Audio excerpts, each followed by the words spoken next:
Hey everyone, welcome to Detached Garage. If you're new to the channel, my name is Sean and this channel is dedicated to helping you plan, design, build, and upgrade your garage. In today's episode, we're going to be talking all about the planning process of what goes into making your garage build as easy as possible. We're going to talk about some pretty obvious things and probably some things that you've never thought about that would go into the planning process of building your garage. Stick around till the end of the video to find out how you can make your garage build go as smoothly as possible. Stay tuned.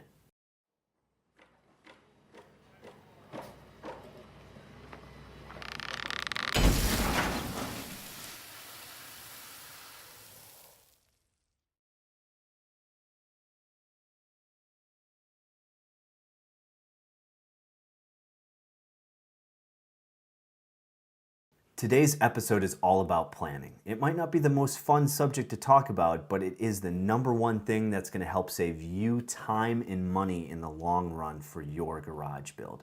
There's really four main things that I want to talk about when it comes to planning.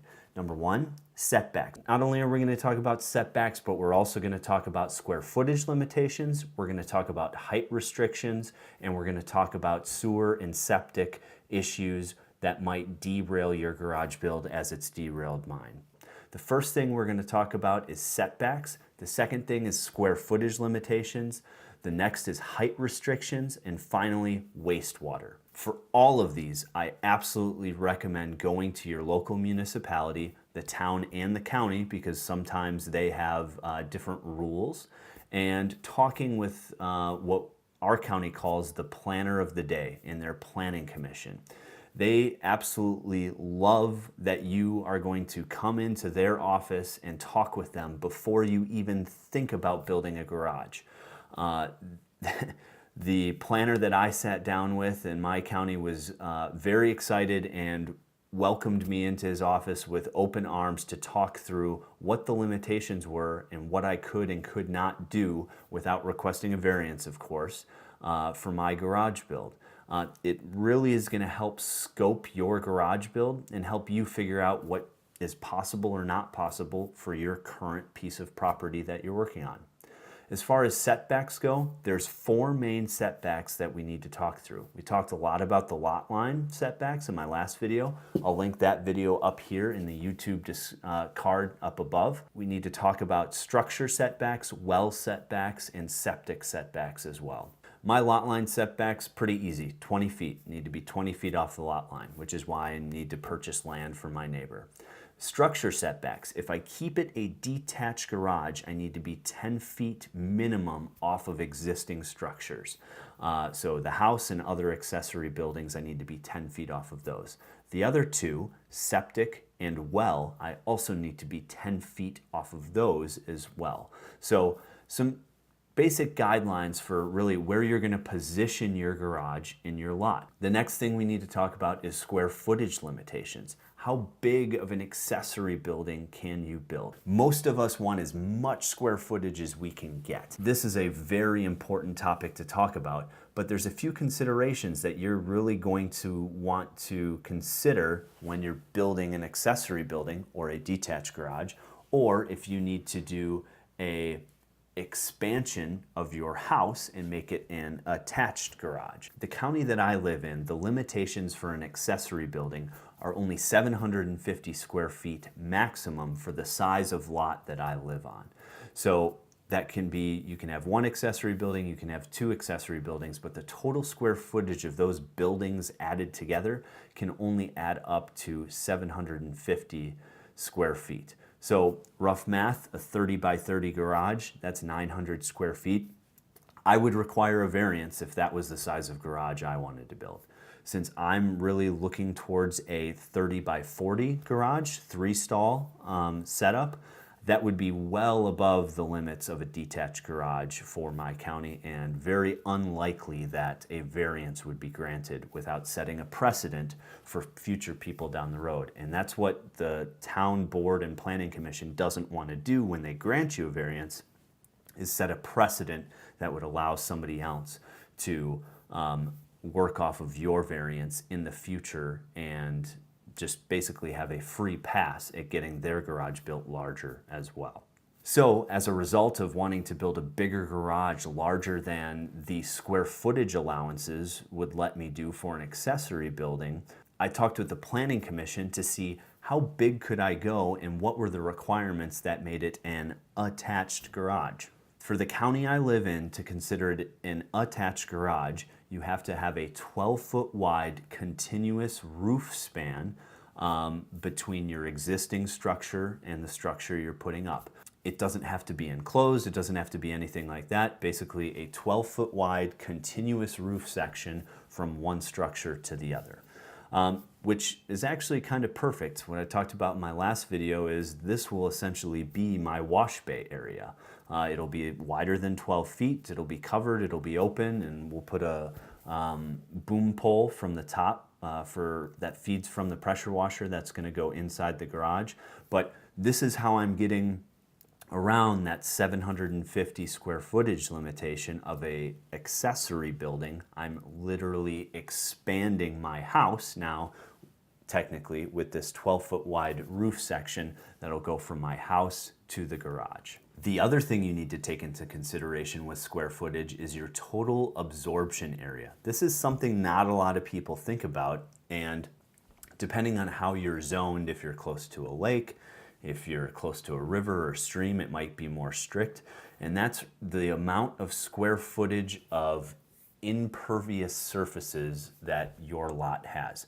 So your house, whatever the square footage of that footprint of your house, usually there's a maximum percentage of your lot that can be covered by impervious surfaces. So this doesn't just include the house, but any driveway area as well.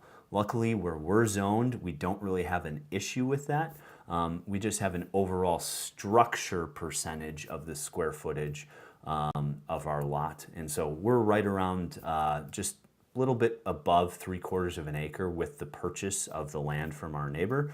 So we're very, very good and have large margins for the size of garage we're going to put up, even though we're making it bigger with the addition of the garage gym, the utility room, and then the main 30 by 40 garage portion that I'm doing. Height restrictions is another thing that was a limiting factor, and another thing that pushed me to do an attached garage now with that 12-foot wide minimum roof section. So the height limitations for an accessory building were 18 feet. I really want to do a loft over 2 of the 3 garage bays. And now that we're going to attach it, I want to do a bedroom and a bathroom upstairs as well over the workout area. That height restriction, in order to put up a loft, you definitely need to be higher than 18 feet. There is some leeway in that 18-foot limit on accessory buildings in the county I live in. The further off of the lot line you get, so if your setbacks are 20 feet, that's your minimum. If you go 21 feet back, you can go an extra foot higher. Now that it's attached to my house, and that's going to be the plan, is to attach it to the house, I can go all the way up to 44 feet if I wanted. The other thing to talk about is wastewater. So where we live, we don't have sewer. We have a septic system and we have a well. Now, if you're thinking about putting in a floor drain in your garage or a bathroom, or putting in a drain in the concrete in your wash bay area, this is going to be critical to not just talk with the Planning Commission, which really talks about square footage requirements, but then also talk to either the Department of Natural Resources for drainage, or environmental department in your county.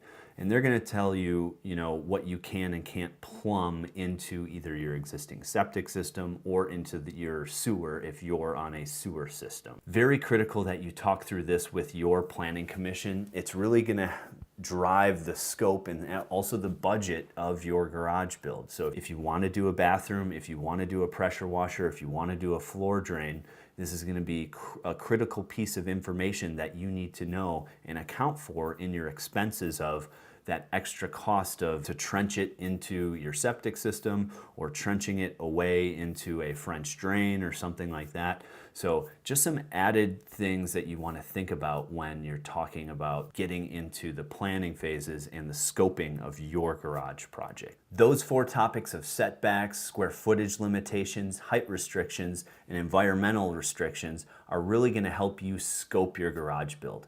After you get that planning phase done of understanding the constraints that you can work in with your lot, the municipality, and the town, now you can really get into the scoping phase of the project, laying out your floor plan, figuring out how big of a garage you can go, figuring out if you need to kind of deviate like I did and go from a detached garage to an attached garage with that 12-foot wide roof section. Actually worked out well again because of that wash bay that I wanted to have anyways. Scoping is the real fun part of the garage planning and designing process. Now that we've planned, we can really start designing our floor plan, designing our layout, figuring out how many garage doors we're going to have, where the bathroom's going to go, where the lift is going to go, all the other accessories, and also building specifications that we're going to use to then go to a designer or an architect to help us build that garage in 3D space and on 2D drawings that you're going to then take those drawings out to quote to help get your budget set for your garage build. We're going to talk a lot about scoping in the next episode. This is where it starts to get really fun and a lot more exciting beyond just the boring planning of setbacks, square footage, yada, yada, yada. We're going to talk a lot more about the actual structure of the building. We're going to talk about the slabs. We're going to talk a lot about the different things that are going to impact your scope of your build. There's a few books that I've used to help with this that give some really good ideas on floor planning, some good ideas on space saving, navigating the planning process. I'll link these books in the description below. They're fairly cheap, only I think the most expensive one was like $15 and the cheapest one was like $5. So I'll link those in the description below. I hope you guys enjoyed this episode on planning out your garage build. I really hope some of the tips and tricks that I mentioned are going to help save you time and money in the future of your garage build. I think our next few episodes are going to really dive into the scope of the garage build, and we're also going to get some garage product reviews lined up in the coming episodes as well. Leave some messages in the comments below. Let me know what you want to see. Thanks again for watching Detached Garage.